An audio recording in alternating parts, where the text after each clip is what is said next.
NCP.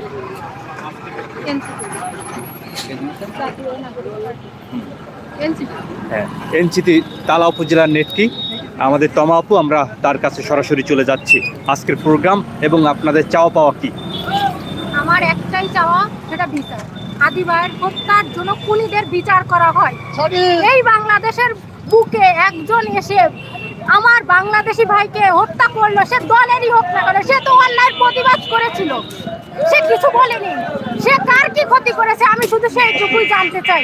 একজন নিরীহ বাংলাদেশি জনগণকে তো এইভাবে ভারতের প্ররোচনায় সে আমাদেরকে ভাইকে হত্যা করলো, তার বিচার, সুষ্ঠু বিচার চাই। এবং হাদিবাই যে স্বপ্ন দেখেছিল ইনসাফের রাষ্ট্র, সেই ইনসাফের রাষ্ট্র গঠনের জন্য আমাদেরকে সবাইকে সোচ্চার থাকতে হবে।